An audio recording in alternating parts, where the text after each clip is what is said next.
मेरे चैनल सेहतमंद पाकिस्तान में आपको बहुत बहुत वेलकम करती हूँ। आज हम बात करेंगे फालिज पर।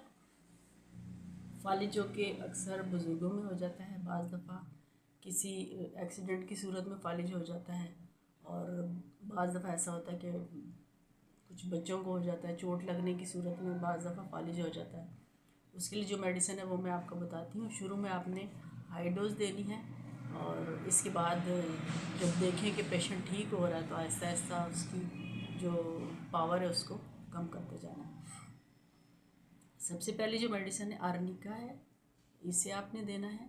बेलेडोना है और इसके अलावा कास्टिकम, ब्राइटाकार, जलसीमियम, कालीफॉस और जिंकम मैट है। इन्हें आपने हाई पावर में देना है सुबह शाम। और अपने डॉक्टर से पहले मशवरा करें कि किस पोटेंसी में आपने देना है, उसके बाद ही आप इसे शुरू करें। एक साइड का जो फॉलिज होता है, बाजू सुन हो जाता है और एक टांग भी सुन हो जाती है। हाथ काम नहीं करता। किसी भी इंसान को अगर जब फालिज हो जाता है तो फिर वो बेड से उस उठने में उसको मुश्किल होती है, वॉशरूम जाने के लिए उसको मुश्किल होती है, तो उसे किसी न किसी की मदद की ज़रूरत पड़ती है। तो इसके लिए आपने क्या करना है, बर वक्त अपने डॉक्टर से मशवरा करके मेडिसिन को आपने जल्द से जल्द शुरू करवानी है।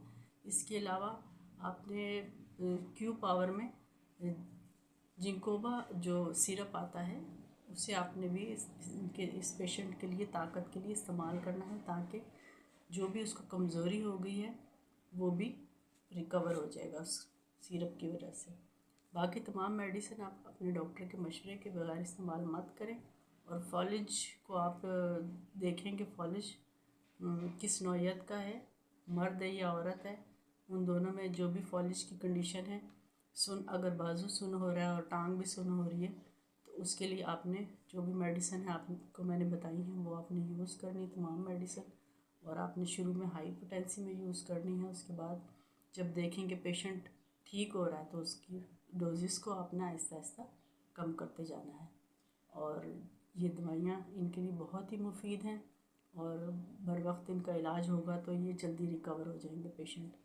इसके लिए आपने अपनी तमाम मेडिसिन को कंटिन्यू रखना है और पेशेंट को बहुत ज़्यादा साफ़ सुथरा रखना है। बाज़ दफ़ा फॉलिज के जो पेशेंट होते हैं उनको बेड सोर की प्रॉब्लम हो जाती है, तो उनकी सफाई का बहुत ज़्यादा ख्याल रखना है। मेरे चैनल को लाइक करें, शेयर करें, सब्सक्राइब करें और आने वाली जो भी नई वीडियो होगी इसका नोटिफिकेशन मिल जाएगा। Thank you for watching.